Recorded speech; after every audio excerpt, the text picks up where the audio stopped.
আমার ম্যাডামের স্কুলের অনুষ্ঠানের কিছুটা অংশ আপনাদের সাথে শেয়ার করলাম। আশা করি পুরো ভিডিওটি দেখবেন, ভালো লাগবে। আসসালামু আলাইকুম, কেমন আছেন সবাই? আলহামদুলিল্লাহ আমি অনেক ভালো আছি। আজকে ম্যাডামের স্কুলে অনুষ্ঠান, তো সকালবেলা আমি ঘুম থেকে উঠে চা বানাচ্ছি। যেদিন আমার ম্যাডামের স্কুলে অনুষ্ঠান হয় সেদিন আমি এরকম বড় বড় ২টা ফ্লাক্সে করে চা বানায় দেই। যেদিন চা বানাই সেদিন আমার অনেক সকালবেলা ঘুম থেকে উঠতে হয়। আজকেও আমি অনেক সকালবেলা ঘুম থেকে উঠছি। স্কুলের সবাই আমার হাতের চা অনেক বেশি পছন্দ করে। এজন্য স্কুলে কোনো অনুষ্ঠান হলে আমাকে দিয়ে চা বানায় নিয়ে যায় আমার ম্যাডাম। আজকে আমি চা বানাবো ওমানিদের চা, শাহি কারাক। তো এটা হচ্ছে হেল দিয়ে বানাইতে হয়।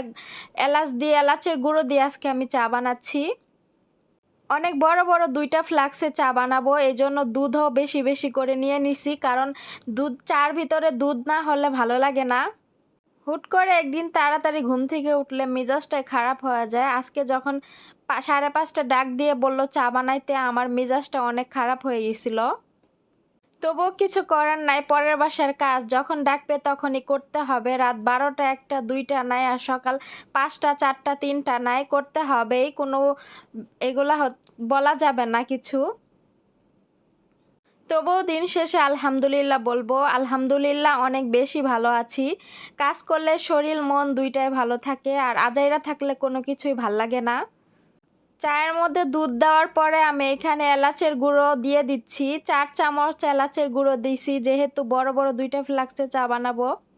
এলাচের গুঁড়ো দেওয়ার পরে চায়ের কালারটা দেখেন, এই কালার আসছে। এখনো চাটা বলক হয় নাই। চাটা বলক আসলে অনেক সুন্দর কালার আসবে, আর আমি অনেকক্ষণ ভরে জাল দিব যাতে চায়ের কালার নষ্ট না হয়, কালারটা সুন্দরই থাকে। বেশি লাল চা কিন্তু খাইতে ভাল লাগে না। আমি যখন চা বানাই চার পাশে আমি দাঁড়ায় থাকি, কারণ দূরে গেলে আমার মনে হয় চায়ের কালার নষ্ট হয়ে যেতে পারে। তো এবার আপনাদের সাথে শেয়ার করব আমি যেদিন চা বানায় দিলাম ওই দিন আমার ম্যাডামের স্কুলে কি অনুষ্ঠান হয়েছিল। এটা হচ্ছে স্কুলের বাচ্চাদের নিয়ে, স্কুলের যে স্টুডেন্ট আছে ওদের নিয়ে একটা ছোটোখাটো অনুষ্ঠান। তো এখানে ওমানিরা ওমানেদের মতো খাবার বানাচ্ছে। আমার ম্যাডাম যেহেতু জানে আমি ব্লগিং করি, সেজন্য আমার ম্যাডাম স্কুলের থেকে কিছু ভিডিও ক্লিপ আমাকে ভিডিও করে দিছে ব্লগের সাথে অ্যাড করে দেওয়ার জন্য।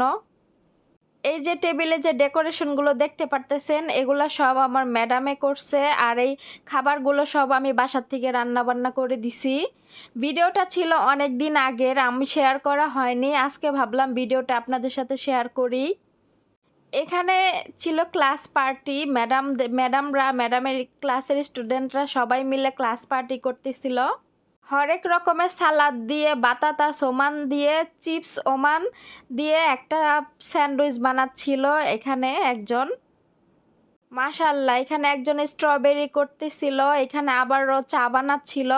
মাশাআল্লাহ, অনেক সুন্দর লাগতেছিল দেখে। এখানে আবার একজন ক্রিম মিল্ক দিয়ে, মার্শমেলো দিয়ে, কফি পাউডার দিয়ে একটা বানাচ্ছিল আইসক্রিমের মতো। তো আল্লাহ হাফেজ।